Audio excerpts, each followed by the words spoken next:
the option to record? Yeah, I've done it, Sharon. Okay. Okay, so you're all very welcome. Suzanne Wallace from Mount Rath Community Forums put a name in the chat. So this is the Community Climate Action Programme webinar, and it's going to give a flavour of the types of projects from the 6 Midland counties that got approval in the first call of the Community Climate Action Fund Strand 1. And the reason that this webinar has come together is just to help new applicants apply to phase 2 of the programme, which is due to happen by the end of May, early June. There isn't a set date yet by the department. But through the PPN and advertising on social media platforms, as soon as the county councils get the date, the notification will be issued. So this is a really good opportunity to showcase the projects, but we're going to start firstly. I'd like to hand over to Sinead McAvoy. So Sinead's the Community Climate Action Officer of Offaly County Council, and she's got a few short information slides just outlining the Community Climate Action Fund. So I'm going to hand over to Sinead now. Perfect, Ruth. Okay, I'll just start to take your time. Share my screen. We've got Ardfinnan and Leash Partnership, Tipperary County Council. I can't pronounce that. Lochtagala Residents Association, Jerry Griffin, Claheens Men's Shed. But for now, thanks, Sinead. Brilliant.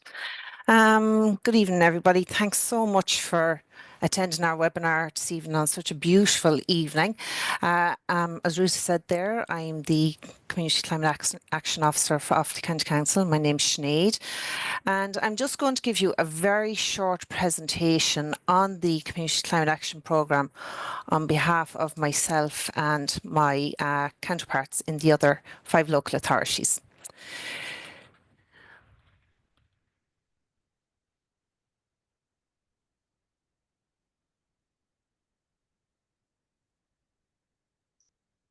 Now, so the Community Climate Action Programme, it was launched nationally in December 2023. Of the 6 counties that are on the call tonight, 2.8 million was allocated nearly to the 6 of us. Phase 1 of the programme is now in the implementation drawdown phase, and projects will be completing over the next few months. And when, let's say, during phase 1, most of the projects, I could safely say, probably fell under the energy team of the programme. So the main objectives of the programme were to help contribute to national climate and energy targets, to support and empower communities to shape and build low-carbon sustainable communities, to support small and large rural and urban communities to take direct climate action, and then to provide funding opportunities for relevant community projects and initiatives.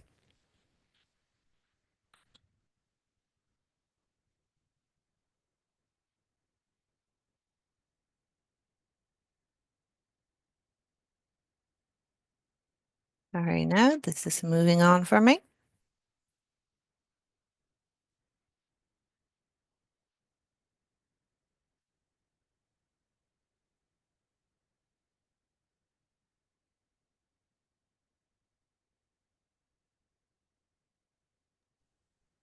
Sorry now, Ruth, have I lost you or?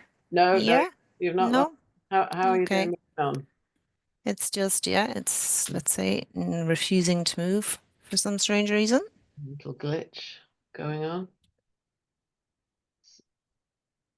Maybe come out of the actual full presentation and see if it'll move when it's Okay. back in the file.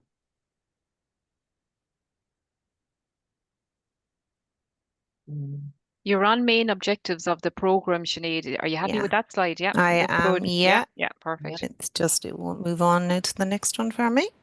Do you have many? There you go. There you go.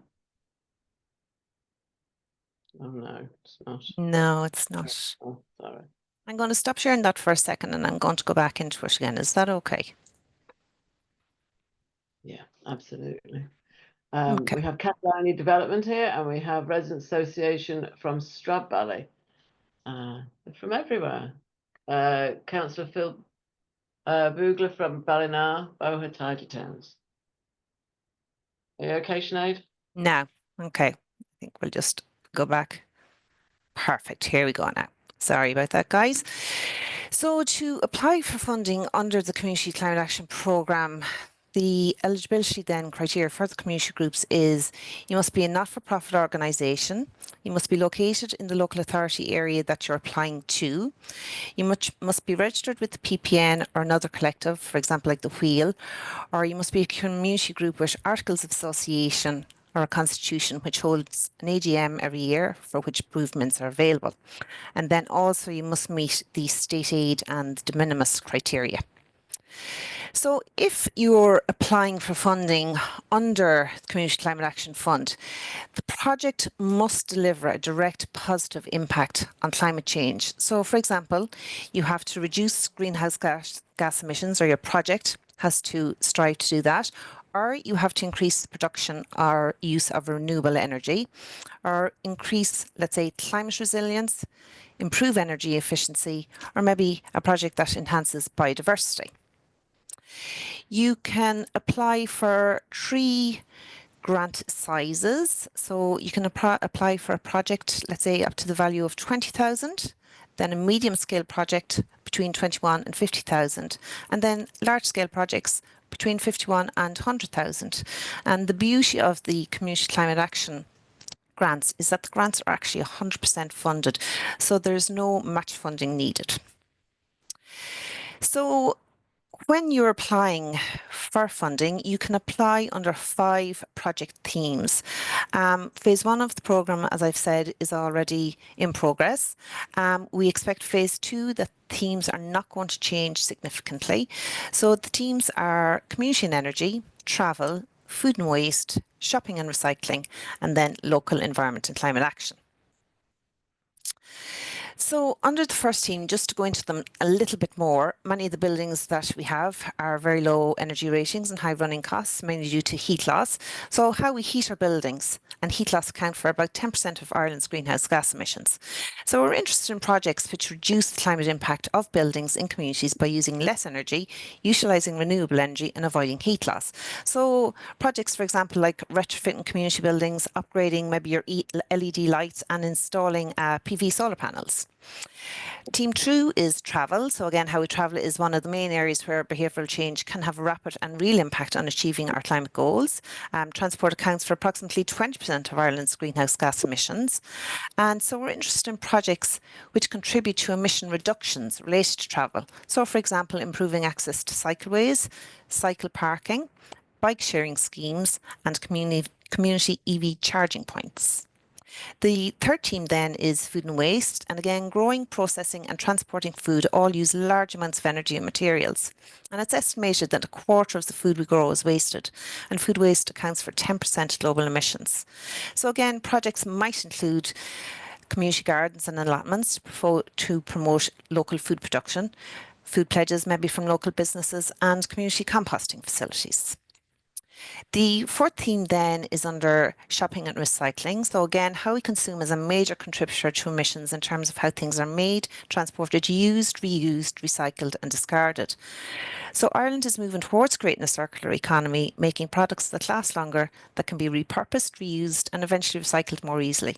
So projects under this theme might be, for example, community repair hubs, swap shops, like for example sports gear, and then a library of things. So for example, maybe the local men's shed might have a library of garden tools that you can hire out. The final theme then is local climate and environmental action. Again, some of the best ideas for climate action begin in the heart of the communities, and community action can take many forms, from simple cleanups to community energy schemes to making plans to adapt to the changes already happening. So projects under this theme, for example, could be mini forests, dispersed orchards, rain gardens, roof gardens, or pollination projects. So just a few things to consider with the Community Climate Action Programme. Number 1, let's say phase 2, the opening date is not confirmed yet. The department are suggesting maybe the end of May, that's not confirmed yet. If you were applying for funding under the programme, it's for capital works only. So if you have a lovely, maybe educational piece or training piece around, let's say, climate action, unfortunately, this isn't the fund for it. It's a competitive process, and let's say, evaluation criteria obviously are applied. Now, they're the areas that we look under. So relevance and impact, innovation and scalability, value for money, achievability, partnership approach, and governance arrangements. And those particular criteria, they're weighted in different ways. And just one thing just to note, let's say, for when you're applying, let's say, for funding, that application stage, you have to try and get 3 quotes for the work that you might be doing or thinking of doing. So just there on the slide, you have each of the email addresses for the Community Climate Action Officers in each of the counties, Tipperary, Offaly, Longford, Westmeath, Laois. And then you have the email for Barry there in Roscommon. So as I said, the fund, the date hasn't been set yet. It looks like it's potentially going to be the end of May, but we are not sure. We'll let everybody know through our social media platforms, probably press releases, etc., when we do get a date. But until then, if anybody has any ideas about a project, let's say, that would fit into the criteria or into the themes there, please contact your local Community Climate Action Officer in whichever authority. All right, thanks a million. Sorry for the technical glitches there, Ruth. You were very smooth there, Sinead. No worries. And thank you for all that information. If anybody does have a question around anything that you just heard, pop it into the chat box. What we're going to do now is we're going to continue. We are going to start looking at projects that were funded in the last tranche of Strand 1 of the Community Climate Action Fund. Now, there's one project per county, and we're going to start with Roscommon because I believe that Hugh is on a ferry and we're hoping he has coverage. So Roscommon, if you'd like to present and introduce yourselves. Hi, can you hear me at the moment? You can, Hugh. Thank you. Great stuff. Yeah. So are you going? I have the slides at my side, but if you want to from your side, whichever you prefer. I have them shared there now, Hugh. I don't know, can everyone Yeah. So see? yeah. Is So it easier for you to share it yourself? No. Yeah, If you I can can share, go that's through fine. it. So I mean, Yeah. so I mean, basically, I'm Hugh Baxter. I'm a mentor under the SEAI Communities Sustainable Energy Communities Program. I'm a mentor in the Midlands, and I'm going to be presenting actually 2 projects, mainly one in Roscommon, both projects which were under Strand 1A, which is the cross-border strand. Now, I'm seeing as kind of a split screen there. I'm not sure if everybody is.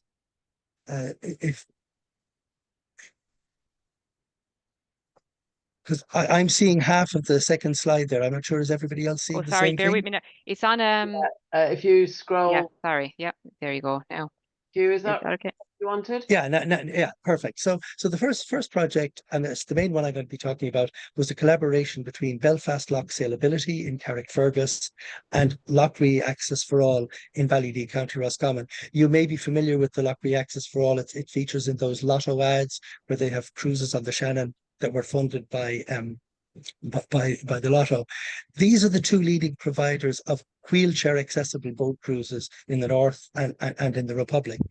And the projects were mainly, as Sinead was talking about earlier, a lot of them these are mainly focused on energy, to a lesser extent on travel, and a few of the other themes. Both applications that I'll be talking about try to cover most of the 5 themes. So solar panels are being installed in both Loughree Access for All, and you can see their building on the left there, and then on the premises of the club, the sailing club in Carrickfergus. In addition to that, they are both buying energy efficient electric engines to replace diesel engines. And both groups, Loughree Access for All, had a lot of previous projects in the biodiversity and sustainability space, in particular, a major retrofit to that building that you see to bring it up to a BERA 3. And in the case of Belfast Lough, they have already replaced some of their engines with electric engines, and this project will be the next phase of that. So if you can move on to the next slide. It's still, yeah, you can move it, yeah, perfect. So this is to give an overview of the scope and what was approved, and I've broken it down in the 5 themes of the program. So the main funding was for theme 1, which is energy. So Lockery Access for All was approved for a solar system of 15 kilowatts plus a 5 kilowatt battery, and Belfast Lock Scalability was approved for 7 kilowatts and a 5 kilowatt battery.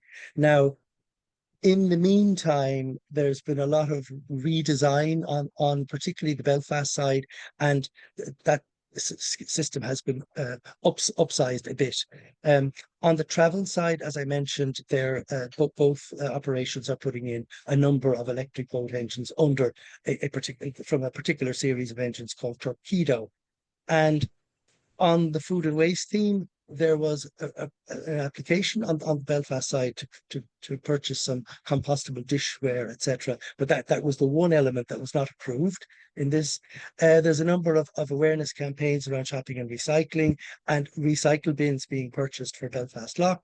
And then on the 5th theme, a community orchard to be planted in Lockery Access as part of a bigger biodiversity project they have going down there, and interpretive signage at both locations, which will mention the sponsors, the donors, including the department and the councils, and of course give an outline of the carbon and energy savings. And another point to mention here is that we had put in a 5% project contingency, and we're pleasantly surprised that that was approved. So on the right side of the slide, you'll see we asked for 97,000, we got 96, which was not bad. And where we are with the project at the moment is detailed designs have now been finished on, particularly on the solar and the boat engines. There's a newer range of boat engines available. So that now we have final quotes, and we expect to be installing the PV later this quarter, with the engines being delivered and other items in Q3, and closing out the project in Q4. So if you want to move on to the next one, this is actually a project in Longford. I'm the mentor for Longford, but I help out people in Roscommon as well for my sins. So this was a project between Ardagh Community Centre in Longford and the Strabane Young Farmers Club of Ulster Hall. And again, primarily solar panels, originally a 15 kilowatt plus 5 kilowatt battery in both locations. We had put in a number of other things, including a solar nail. If anybody has questions about that, I can elaborate a bit on that, but that was not approved. And equally, the request for a funding to cover a 3-phase upgrade to their grid connection wasn't approved. On the travel theme, bike racks were included, and a number of initiatives around community compost bins and so on. And similarly at the recycling training and a community orchard in both locations. In this case, the project contingency was not approved, and from the overall perspective, the original request was 98,000, of which 61 was approved, and similarly the detailed designs are now completed. The Strabane case, originally we were looking at an on-grid solution, i.e. the solar panels being connected directly to the grid, but for various reasons we have opted to go with an off-grid solution where it will be standalone, not connected to the grid, in part due to the excessive cost of connecting to the grid with 3-phase. And so the detailed designs and final quotes were all done. We will be starting the installation soon, and the other items will be done sometime in Q3 to again close the project out in Q4. So if you can move on to the last slide. So just to give some highlights of some of the lessons learned, I suppose, this is mainly for cross-border, I suppose, although it applies to an extent to non-cross-border, is identify project partners well in advance of the application and make sure that there's clear governance procedures, and it's very clear who's doing what the roles and responsibilities are, and if they're agreed. In terms of drawdown, and this is probably generally applicable, is because you have to pay in advance and get the money later, make sure you either have cash on hand or bridging loan facilities in place. Regarding quotations for major items, now this is difficult, but if at all possible, try and get real detailed final designs, not high-level quotes based on actual site surveys, so that when you get approval, you're ready to hit the ground running. And again, that the number of quotations be in line with the OTP requirements, which is in general 3 quotations, but does depend on the value. And if you're looking at solar panels or other renewables, try and find out in advance what the local grid situation is, so that you're fairly sure that there won't be any issues there. This only applies if you're going for a bigger system. For smaller systems, it's probably not an issue. And a general observation is that, because I've been involved in a couple of these different projects, that in general, under Strand 1A, you tend to get more money than under Strand 1, in part because each local authority only receives a relatively small allocation for Strand 1 projects. And if you're doing cross-border, make sure you're clear on how you're going to handle the pound to euro conversions. And also, there are different VAT rates in the 2 regimes. So that's really it. Thank you for your time. I'm happy to take any questions. Thanks, Hugh. I hope that was reasonably audible, was it? Because there's a bit of background noise here. Very succinct. And anything that we're just asking people to put any questions they might have in the chat, and we're going to do the questions and answers at the end, Hugh. So unless there's something really pressing, there's nothing. No, actually, I can stay on, so that's fine. Yeah. There are a couple of things that have come up in the chat box, but we're going to move on. We're going to move on. Thanks so much, Hugh. To Laois. So the person doing the presentation for Laois, if you'd like to. Hi, how's it going? Hello, Sam. How are you? I'm good. Sam McLeod from Laois County Council. I'm the Environmental Awareness Officer as part of the Climate Action team. And Karen Moore is our Community Climate Action Officer there. So any of those kind of fun questions will go to her, but I'm here to tell you about our project that got funding. If you go back 1 slide for me, please. Oh, yeah, 1 second, sorry. You're grand. I'll just to start it off, because there's a bit of a collaboration. Yeah, here. So I'm working on this project in collaboration with Laois Tidy Towns. We're called a Federation of Tidy Towns. So although Laois County Council are supporting this project, it's Laois Tidy Towns who applied for the funding of the capital works. So the project is called Greener Festival Laois. And I'll just go on 1 more slide. So just to give an overview of Laois Tidy Towns, it's a makeup of 32 tidy town groups throughout the county of Laois. It is quite unique in Laois to have so many tidy town groups working in partnership together, because at the end of the day, the Tidy Towns competition is a competition, and even in your own county, you are competing against each other. But we're very lucky with our groups; they actually all work very well together, and there's a lot of knowledge sharing and transfer. So I'm actually the secretary of the federation. So that is why I am speaking tonight on behalf of the group. So to go down a bit more into the project itself, I suppose I'll revert back. I didn't fill in this info and I'm just getting more tips from you. So the 3 teams that we kind of focused on for this were food and waste, local community and environmental action, and also community energy. So just to make that clear, which I think I hadn't in my slides. So the Laois County Council element is mainly training and support, guidance in terms of procurement, which is obviously very hard for groups. So, you know, that support is there. What we did, we had a background project going to begin with in Laois to try and make festivals that little bit more sustainable and to give them some guidance.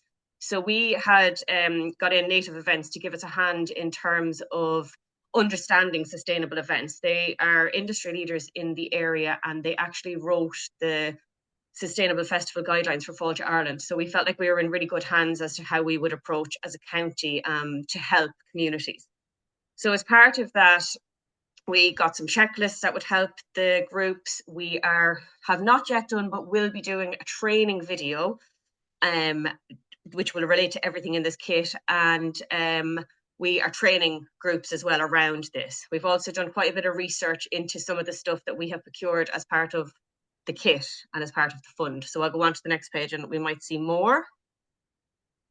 Yeah, so this is some of the checklists. I just thought it might be a nice thing to show. These are how we are splitting up our checklists and how we are supporting groups. So a group, when pre-planning a sustainable event, will be given some guidance, and myself or my team are always there as well to kind of help. So these are some of the checklists that are there. And then I just want to show you one more thing that relates to the food and waste. It's on the next slide.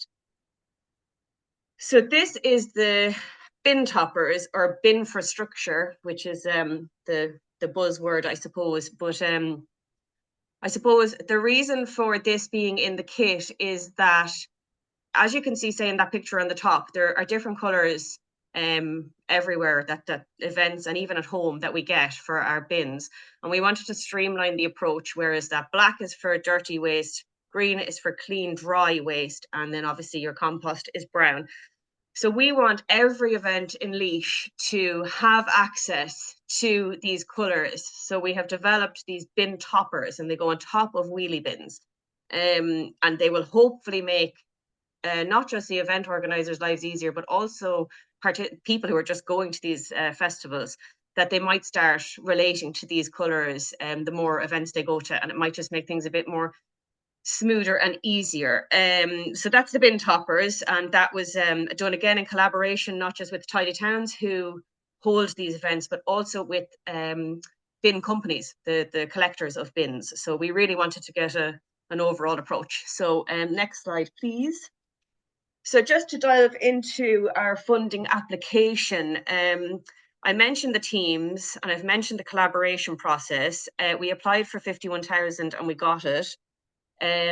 What we did get, again, because it's capital, so the stuff I've spoke about before is the support, whereas this is the capital that the fund and the group have applied for. So they are Watson batteries. I'm going to show you them in a second. So that is more of our renewable energy team.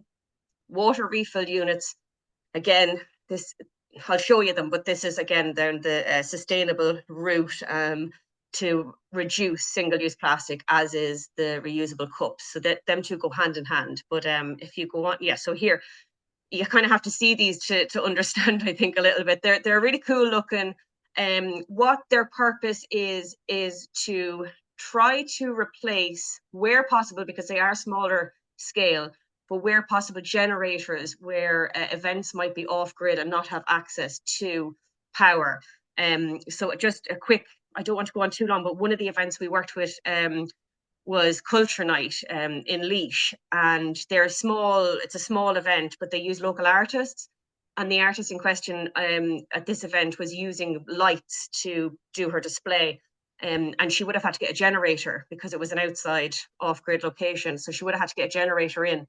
And she was looking at a diesel generator. But anyway, this pack, we have a dock and we have 4 batteries that stack on top to give you more energy. And she was able to power that whole event on this pack. And so they're now, look, we are still very much learning about them. And if anyone does want any more advice on them, we're getting bigger batteries as well. So we're still trialing. They're still in their infancy for us. We're still learning, but we're getting there. The water refill units we have not yet procured. We're still deciding what ones suit us. What we want in this regard is that we would have a water refill station that you can transfer to your site. But what you need is, you do need a working tap. Like you do need drinking water, but even a tap, say in a GAA pitch or something, just a tap that we can then hook this up to. And then you would use your reusable cup to access this water. Again, a campaign would be done before every event to ensure that the vendors coming to this, the people coming to this event, know what to expect. So there would be a big campaign and please bring your own bottles and all that kind of thing. So we really want to reduce single-use plastic. And the last page then, again, these are the cups that we have applied for as well. We haven't got them yet because we're still working out the logistics and how they would work. The problem with cups is it's not the actual distributing them and giving them out. Obviously, we need to get them back. That's an issue that we need to work on. But the problem actually is the washing and drying of them, and more specifically the drying, because it can get, if they're not dried properly, they can actually leave bacteria in it. So that's an issue. But I'm actually working with an event on Saturday morning. There's a triathlon happening here in town, and we've got in a company to work with that are providing the water and the reusable cups, and we're going to monitor how it's returned, how many we use, how many come back, all that kind of stuff. So look, this project is really exciting, really fun, but there is a lot of kind of research, development and trial and error, I suppose. But I hope it's a good one to showcase how the local authority can work with groups and what can be achieved, not only for one group, but the whole of a county. So I hope I haven't rushed too fast through that. I was conscious of the time. Thanks, Sam. Yeah, lots of information there. Yes. But I am going to say to the next county, which is Longford, and all other counties, just to keep it to 5 minutes, and I might be as bold as to time you.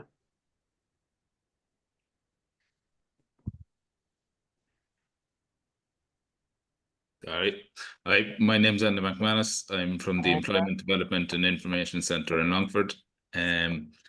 So I suppose ours is a relatively simple project, but just to give an overview of the business itself, it's a training and education centre. It's in operation 25 years. It has a community employment scheme with 36 participants. It also has a circular economy social enterprise, revamped 3R store, which is furniture restoration, upcycling, painting, and a member of the paint reuse network.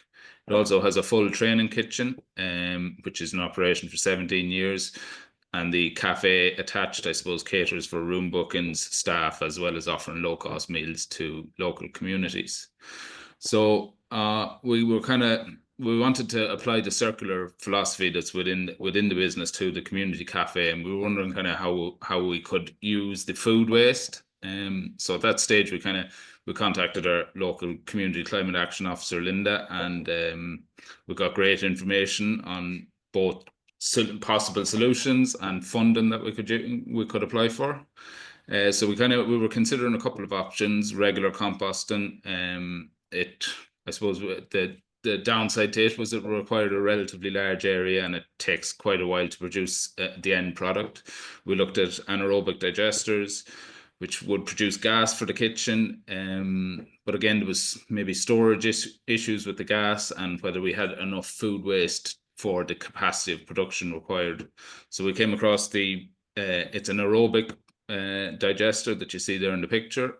So it, using heat and enzymes, it breaks food waste down into a soil enricher within just 24 hours. So when we kind of decided to go with that, we again met with Linda, and Linda helped us with the application, and I have to say it was great to get the support there. So I suppose the project outcomes, we've had a wide range of benefits. We've cut our food waste, reduced monthly bin charges. I think in the first 3 months, about 510 kilos of food waste went into the machine, giving us about 100 kilos of soil enricher. So we've been able to use that as you see there, in our raised beds outside. So we're now growing food that can be used in the production of meals in our cafe.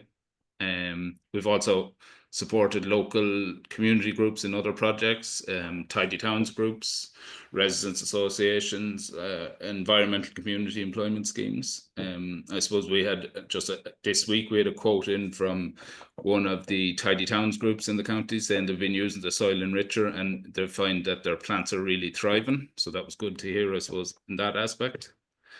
I suppose there's also been the education piece for our staff and for local community groups that are using the byproduct, just how to maybe reduce waste and what you can get out of the food waste in the end, you know.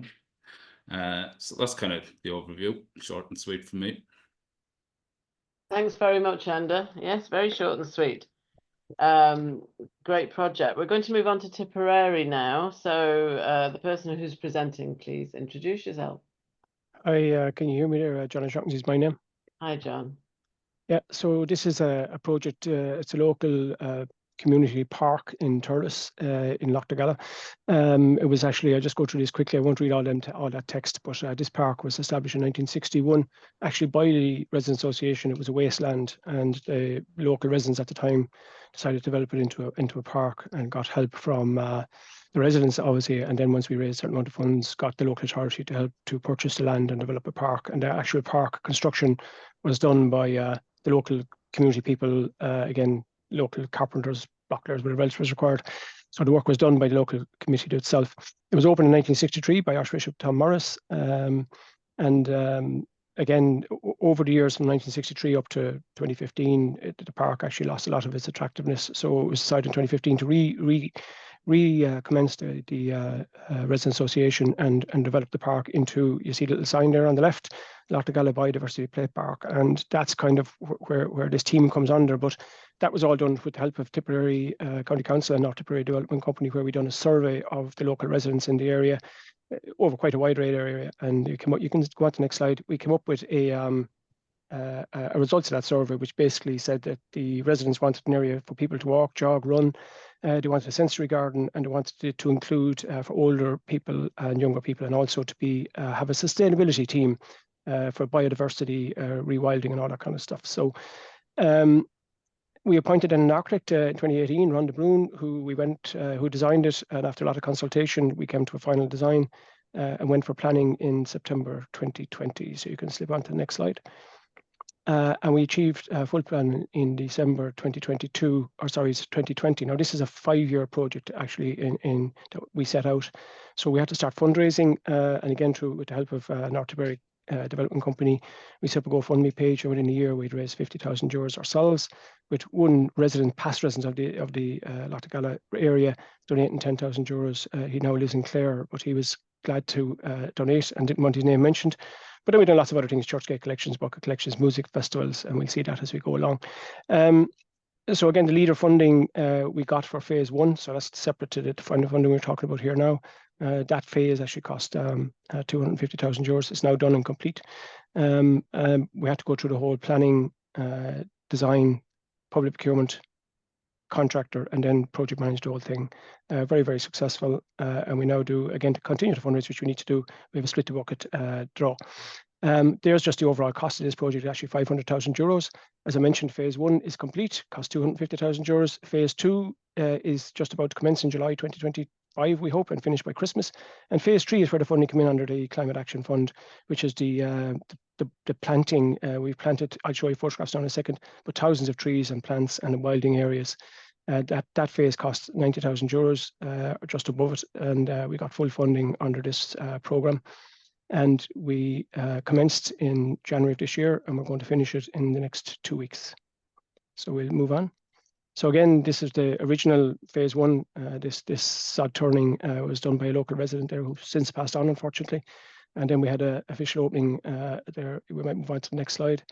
So these are just some progress photographs of what the park looks like, or was as we constructed it.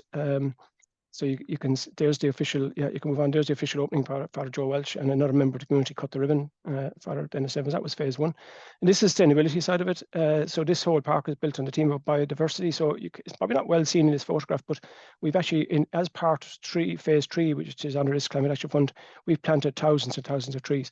And you'll see from these photographs, everything we've done in the park, we've used natural products like stone, timber, boulders, all sorts of stuff. You'll see it as we fly through it. So there again, you'll see this is called a dry river bed. It's part of it on the picture on the left. Picture on the right is a walkway that's 2 meters wide. It's 600 meters in a lap, and people use 8 laps, gets you 5K. So it's very, very busy. We think it's been used tenfold from the time it was commenced. Again, you'll see those photographs. You can kind of barely see the planting there, but as I said, we've planted thousands and thousands of trees in the last few weeks. And this was a community buy-in side of this whole program. This area was a bit of social deprivation in it over the years. People were lighting bonfires and all that kind of stuff in the public park. But since we redeveloped it, that has all stopped. And we got huge buy-in by engaging with the community. And some of the people that were not engaging, again, we put fairy doors up around the park and different trees and that, and put kids' names on them. And actually that made an awful difference. And Now we've Out of time, John, just to let you know. yeah, that's fine. Yeah, perfect. Yeah, I think I'm just done anyway. Yeah, you can move on. That's again just part of the musical festival. And there's just some community photographs of it as it went along. And there's a redoing of a statue which was built in 1963. So that's it. Thanks. Thanks, John. Lots of great photos there.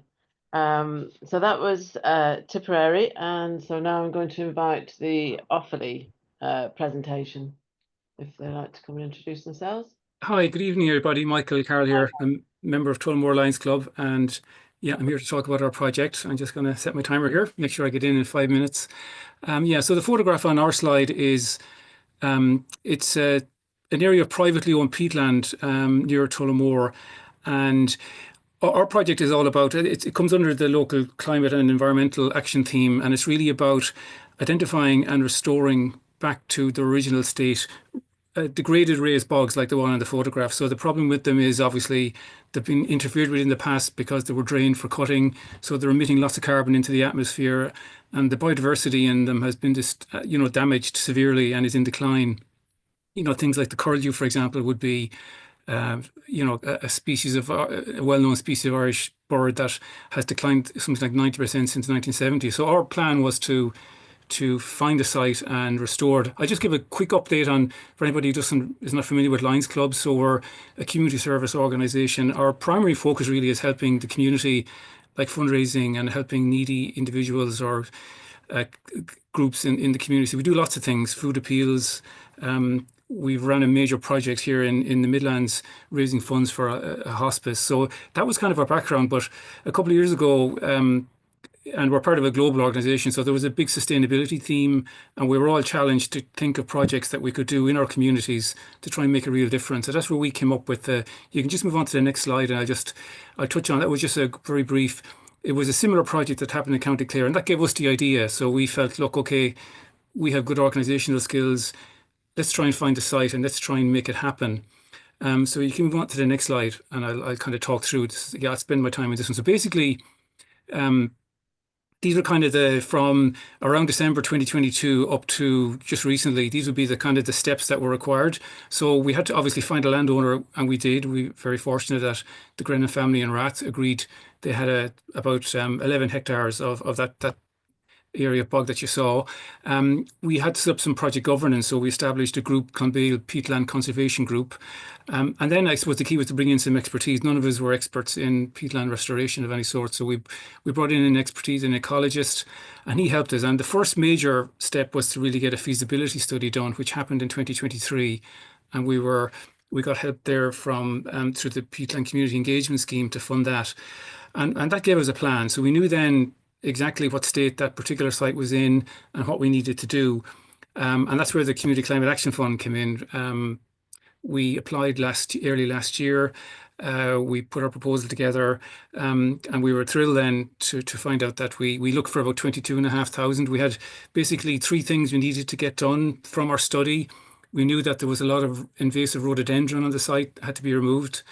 There was the restoration measures then on the peatland area itself, which were building peat dams and peat bunds and doing those kind of measures to basically re-wet the surface. And then we needed supervision. We needed somebody with the expertise to supervise the project to ensure that, for example, we complied with all environmental legislation. So we had 3 specific things, and as Sinead outlined earlier, we got quotes for all 3. We got put our proposal together and were funded. So we were able to start work last September. And if you move on to there's a YouTube channel, Clonbale. If anybody wants to check it out, we have lots of videos showing what we've done and the progress. So it's been amazing. I've just 2 photographs there. They're both drone shots taken looking straight down, and the top one was in September, where you can see where that's all the header that's gone really quite dry. But by January of this year, you can see a significant amount of re-wetting has happened across the surface of the bog. So what that really means is we've reversed the process. We've been told that we're saving the equivalent amount of carbon that's taking 2 cars off the road, for example, just for that one area. There's obviously massive biodiversity benefits. There's water quality benefits. But importantly, it's also now created an area that we can look at opening up to the public to turn it into a resource for recreation and climate education. And that's really our next plan, for phase 2 is to do that. We've also been very fortunate that under the National Parks and Wildlife Service, there is a new program called Toca Wetlands Restoration, and they've come behind us, and we're now working with other Lions Clubs. So, and finally, last slide is just, we also managed to produce, like as an educational thing for children, we've produced a beautifully written book, beautifully written and illustrated, all about, it's a story about a lion, a bee and a bog, and basically it was again something that we felt would help, and we've distributed copies of this book to all primary schools in County Offaly. Wow. 5 minutes and 1 second. How about that? Hey, thank you, Michael. You found yourself. I love that. So the last presentation is by Westmeath, County Westmeath. Good evening, everybody. Hi, Can you hear me? Hi, Georgina. How are you? Not too bad, not too bad. I'll just take up a couple of minutes of your time. So basically, I'm just going to share, we have our project finished. What we wanted to do was do some upgrades to our centre. So just a little bit about the centre on the next slide there. So we opened in the 1970s. It's evolved since then. We've had numerous upgrades to make the centre bigger, but this time we just needed to identify the further improvements to enhance the energy efficiency, bring down the bills and things like that, trying to reduce our carbon footprint. So the next slide, please. What we chose for our project this time around is for new windows and doors all around the centre, LED lighting throughout the centre, and the solar PV panels. We went through the application process. It's really important to take your time filling out the application, but to be fair, it is quite easy, and we had a lot of help from anyone we needed to ask questions to. We needed to provide 3 quotes for each product, and there was no match funding needed, which was a huge benefit to us at the time. So upon our application being accepted, we launched straight into the project. We were awarded €70,748, and this was the total cost of our project. We had 18 months to complete. We've since completed it all. After each phase, we just had to submit our invoices into the County Council for drawdown, and we were able to pay the companies. Our project was completed within the 6 months of the application being accepted.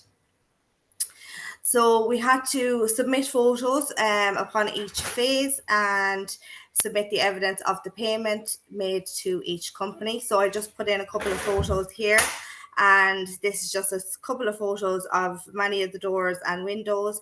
We have all the LED lighting throughout the whole centre.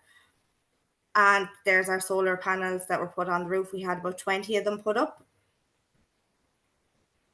So the benefits, we have noticed a huge benefit. It's definitely retaining the heat. The windows, we were able to choose 2 different colours, one for the outside, one for the inside. So we did choose white. It's after making the centre so much brighter, and everybody is complimenting the difference. The LED lighting, we have noticed a difference in the reduction of our energy bills already, and it's much brighter. With the solar panels, we were initially told by the electricity company that it could take about 6 months before we're going to see any benefit in that. So we just log on to the app. I try to look at it. I'm still unsure how it works, but I'm getting to know it.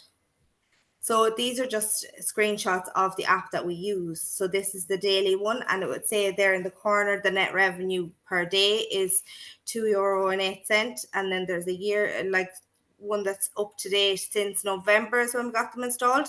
So from November to now, it says the net revenue is 1,145. So we don't see the reduction in the bills from the solar panels yet. So the company just told us that after 6 months, they will pay us what we have put into the grid. They will send us a check back into the company. So that's pretty much it. And thank you for your time. And if anyone has any questions, let me know. Thank you so much, Georgina. That was whizzed through. So we do actually have a couple of questions or a piece of information, but the great thing is people are answering them themselves. So for example, let me just go up. The 3 quotes are 3 quotes absolutely necessary. Sinead answered saying, yes, you can actually show that you sought 3 quotes. That would probably suffice, but check with your local authority for confirmation. And the cost of Enda's particular aerobic digester was 24,000. And Hugh asked around a license issue, but that was possibly around an anaerobic rather than aerobic digester. We're not sure yet. Oh yes, thanks, Enda. It was, yeah. So the name of the battery company that Sam was showing us, that those amazing batteries instead of diesel generators, is supplied by, they're made by Watson and they're supplied by Native Events. We're just going to stop the recording, as agreed, Maria. I'll stop the recording. Yeah, perfect. Thanks. And just